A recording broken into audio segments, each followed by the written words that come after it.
அனைவருக்கும் வணக்கம். திருவாரூர் மாவட்ட நிர்வாகத்திற்கும் பள்ளிக் கல்வித்துறைக்கும்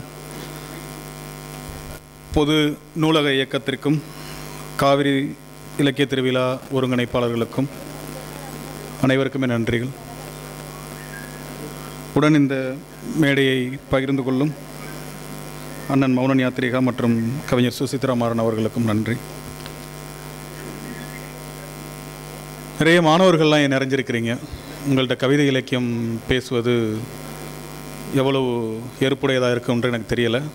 ஸோ கவிதைக்கும் உங்களுக்குமான ஒரு உறவை பற்றி பேசலாம், அல்லது எல்லாவற்றிற்கும் இடம் உண்டு கவிதைகள் அப்படின்னு ஒரு டைட்டில் கொடுத்துருக்காங்க. இந்த டைட்டில் கொஞ்சம் ஈஸியாக இருக்குது. போன வாட்டி கவிதையின் அகமும் புறமும் ஒரு டைட்டில் கொடுத்துட்டாங்க, ரொம்ப ப்ரிப்பேர் பண்ண கஷ்டமாக இருந்தது. இந்த வாட்டி கொஞ்சம் கவிதை எல்லாருக்கும் ஆனது அப்படிங்கிறதுனால உங்களுக்கும் ஒரு படைப்பாளனாக கவிஞனுக்கும் கவிதைக்கும் அல்லது பேசக்கூடியது உங்களுக்கு ஒரு வகையில் எதிர்காலத்தில் எழுத்தாளராக மாறக்கூடிய வாய்ப்புகளோ கவிதைகளோ படைப்போ படைக்கக்கூடிய வாய்ப்பு இருக்கிற உங்களுக்கு ஒரு பயன்பெறும் அப்படிங்கிற எண்ணத்தில் நான் பேசுகிறேன். சகோதரர்கள் கொஞ்சம் கவனிக்கலாம், மொபைல் அப்புறம் பார்க்கலாம், கொஞ்சம் கேட்கலாம், நல்லா இருக்கும்னு நினைக்கிறேன். கவிதை அப்படின்ற எழுத்துக்குள்ளே போகும்போது என்னென்னா, யாருக்காக இருந்தாலும் ஒன்று தான்.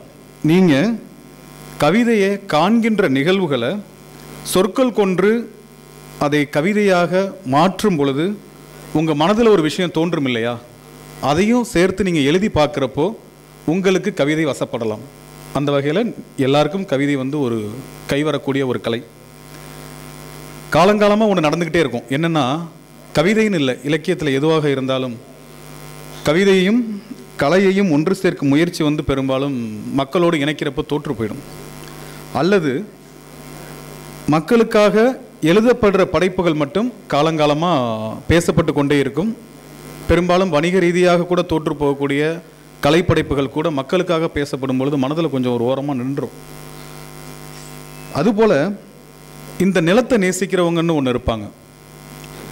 இந்த நிலத்தை நேசிக்கிறதுல எல்லா எழுத்தாளர்களுக்கும் இருக்கிற அக்கறையில் கவிஞர்களுக்கு கொஞ்சம் கூடுதலாக இருக்கும்னு நம்புகிறேன் நான். இந்த நிலத்தை நேசிக்கிறோம் இல்லையா, இப்போ நீங்களும் இருப்பீங்க, எல்லாரும் கிராமத்து பின்புலத்துலேருந்து வந்திருப்பீங்க, ஒரு சிறு நகர பின்புலத்துலேருந்து வந்திருப்பீங்க, விவசாய பின்னணியிலேருந்து வந்திருப்பீங்க. எல்லாருக்குமான ஒரு நிலம் இருக்கும்.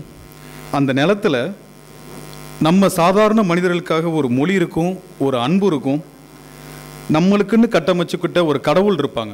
ஒரு ஊருக்கும் ஒரு கடவுள் இருக்கலாம். ஒரு சில இடங்களில் நான் பார்த்துருக்கேன், எங்கள் தெருவில் மட்டும் கும்பிடுவோன்னு சொல்லிட்டு ஒரு கடவுளை வச்சுருப்பாங்க. சம்பிரதாயம் இருக்கலாம், தொழில் இருக்கலாம், சடங்குகள் இருக்கலாம். இதன் மூலமாக இந்த உலகை நீங்கள் எழுத்தாக கொண்டு வரும் பொழுது உங்களுடைய கவிதையோ கட்டுரையோ சிறுகதையோ நாவலோ காலத்துக்குமான ஒரு படைப்பாக இருக்கும். அந்த வகையில் நீங்கள் யாராவது இளம் தலைமுறை இதை கற்றுக்கொண்டு இதை முன்னெடுத்தால் ரொம்ப சந்தோஷம்.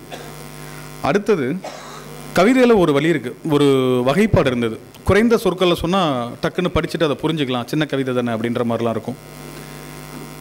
அதுபோல் எளிதான கவிதைகளை நேசிச்சுட்டு இருந்தவங்க கூட நீங்கள் சூழலியல் சார்ந்த ஒரு கவிதையை கொடுக்குறப்ப ரொம்ப நேசிப்பாங்க. நான் ஒரு மலை பிரதேசம், ஒரு கடல் பிரதேசம், ஒரு டிஃப்ரெண்ட்டான நிலப்பகுதிகளை ப்ரெசென்ட் பண்ணுறப்ப ரொம்ப நேசிப்பாங்க. இன்னொன்று இருக்குது, கவிதையில் நம்ம எதை பேசணுங்கிற ஒரு விஷயமும் இருக்குது. மதம் சாதியத்தை தவிர பேச வேண்டிய விஷயங்கள் நிறைய இருக்குது. உடலை பற்றி பேசக்கூடிய கவிதைகள் பேசப்பட்ட காலங்கள் உண்டு, உண்மை சம்பவங்களை பேசப்பட்ட கவிதைகள் காலகட்டங்கள் உண்டு. மனிதத்திலிருந்து சமூகத்திலேருந்து விலகி அந்நிய மனிதனாக நின்று இன்னொரு சமூகத்தை பார்க்குறப்போ அதில் நடக்கிற முறைகேடுகளை பேசின சமூகம் இருந்தது. காதல் இருந்தது, நிலம் இருந்தது, வலியை பேசினாங்க, வாழ்க்கையை பேசினாங்க, மனப்பிளவுகளை பேசினாங்க, மன ரீதியான காதலை பேசினாங்க, ஒரு மனிதனாக பேசினாங்க, மிருகங்களை பற்றி பேசினாங்க, நிறைய பொருளாதாரத்தை கூட பேசினாங்க நிறைய கவிதைகளில். இது எல்லாத்தையும் தாண்டி கவிதை இன்னமும் வாழ்வதற்கான காரணம் நம்ம அந்த கவிதையை எவ்வளோ அழகாக கொண்டாடணுங்கிறது ஒன்று தான். இலக்கிய சூழல் மாறிட்டு புதிய வாசகர்கள் வந்தாங்க, புதிய தேடல் இருந்தது, புதிய படைப்பாளிகள் வந்தாங்க, புதிய படைப்புகளை கொண்டு வரக்கூடிய நிறுவனங்கள் வந்தது. ஆனால் கவிதை, தனிப்பட்ட இலக்கியம், இது இன்னாருக்கு அப்படின்னு எதுவுமே கிடையாது. இலக்கியம் என்பது எல்லோருக்கும், அது கவிதை சிறுகதை எந்த வகைப்பாடும் கிடையாது. ரெண்டு விஷயங்கள் இருக்குது. கவிதை எல்லாருக்குமானதா அப்படிங்கிறப்போ முதல்ல சாவகாசமாக யாரும் எழுதுறதில்லை, எழுத்தாளர்கள் யாரும். அதுபோல் சாவகாசமாக யாரும் வாசிக்கிறதும் இல்லை. இன்றைக்கி 8 to 10 நான் புத்தகம் படிப்பேன் அப்படின்லாம் யாரும் வாசிக்கிறதும் இல்லை. மன ஓய்வோடு யாரும் எழுதுறதில்லை, எந்த எழுத்தாளர்களும் எழுதுறதில்லை. அதே போல் மன ஓய்வோடு கூடிய வாசகர்களும் யாரும் கிடையாது. பிரயாணத்தில், ட்ரெயினில், பஸ்ஸில், ஸ்கூலில் ஃப்ரெண்ட்ஸ் கொடுக்குறது, மொபைல் அனுப்புறது, இப்படி தான் படிக்கிறோம். அதே மாதிரி வாழ்க்கையில் ரொம்ப சந்தோஷமாக இருக்கேன், நான் கம்ஃபர்டபுளாக இருக்கேன், எழுதுறேன் அப்படின்னு எந்த எழுத்தாளரும் கிடையாது. இதை வாசித்தா என் வாழ்க்கை கம்ஃபர்டபுளாக இருக்குன்னு எந்த படைப்பும் கிடையாது. ஒன்று படித்தா அழுகலாம், இல்லை கடுப்பில் தூக்கி போடலாம், இல்லை புத்தகத்தை ஷெல்ஃபில் வச்சுருக்கலாம். இன்னும் ஆழமாக எழுதணும், சீராக எழுதணும், இன்னும் கொஞ்சம் அடுத்த கட்டத்துக்கு நகர்ந்து போகணும் படைப்பாளர்கள் விரும்புறதில்லை. ஏன்னா எழுதினது யாரும் கொண்டாடாதப்ப அடுத்த கட்டத்துக்கு போக முடியாது. வாசகர்களும் நான் அடுத்த கட்டத்தில் போய் வாசிக்கணும், இதை தாண்டி பெருசாக போய் வாசிக்கணும், இந்த மொழியை தாண்டி அடுத்த மொழிக்கு போகணும், அடுத்த பிரதேசத்துக்கு போகணும் விரும்புறதில்லை. அதுதான் உண்மை. உங்களையும் வாசகர்களையும் எழுதுகிற படைப்பாளர்களையும் ஒரு நிகழ்வு ஒருங்கிணைப்பாளர்களையும் ஒரு பதிப்பாளர்களையும் ஒன்று சேர்க்கிற புள்ளி என்னென்னா, எதுவுமே முழுமையடையாத தன்மை. அது ஒன்று தான் மிச்சம் இருக்கும், எழுதுகிறவனுக்கு அதுதான் மிச்சம். உண்மை என்னென்னா, கவிதை, நல்ல கவிதை எழுதுறதெல்லாம் பிரச்சனை கிடையாது. நல்ல கவிதை எழுதுனா கொண்டாடப்படலாம். என்னோடய முதல் படைப்பு சாகித்ய அகாடமி யுவ புரஸ்கார் வாங்கினது பிறகு ஒரு 8 விருதுகளை வாங்கிட்டு வந்து படைப்புகள் கொண்டாடப்படுறது ஒரு பக்கம். கவிஞன் நல்ல கவிதை எழுதுறதெல்லாம் ஒரு விஷயம் கிடையாது. நல்ல கவிஞனாகவோ நல்ல எழுத்தாளனாகவோ இருப்பது என்பது ஒரு நல்ல கவிதை இன்னொரு எழுத வைப்பது, ஒரு நல்ல சிறுகதை இன்னொருத்தரை எழுத வைத்து பார்ப்பது, ஒரு நல்ல படைப்பை இன்னொருத்தரை எழுத வைக்க தூண்டுவது.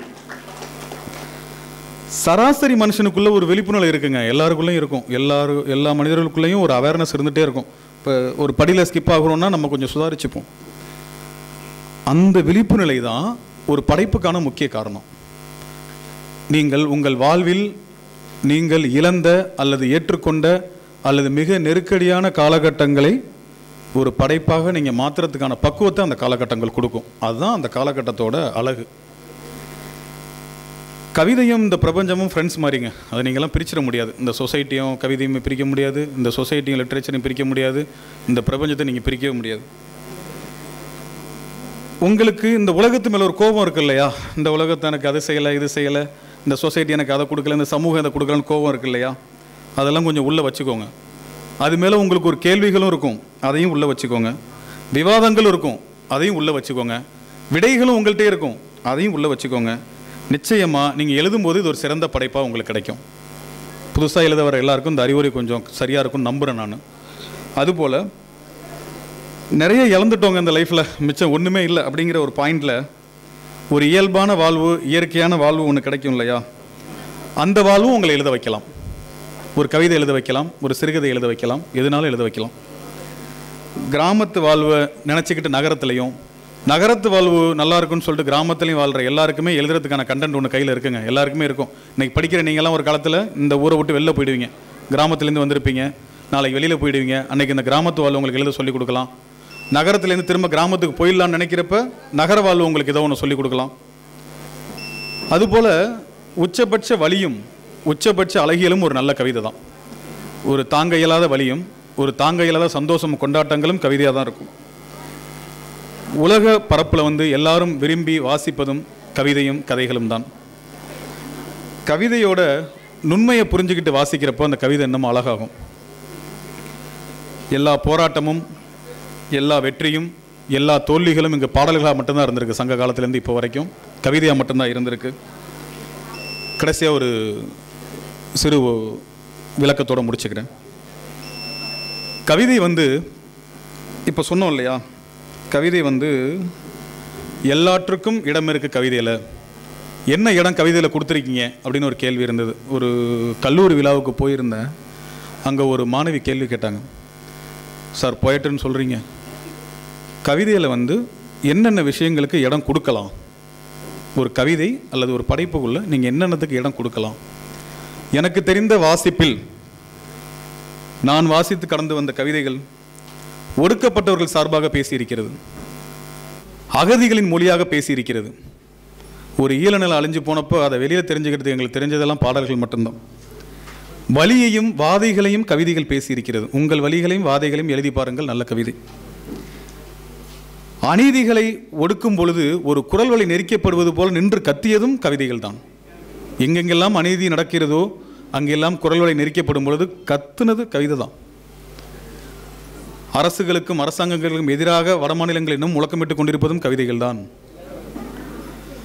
ஆயுதங்களுக்கு எதிராக முழக்கமிட்டதும் கவிதைகள் தான். வல்லரசுகளுக்கு எதிராக முழக்கமிட்டதும் கவிதைகள் தான். சுதந்திரத்திற்காக எழுதப்பட்டதும் பாடல்கள் தான்.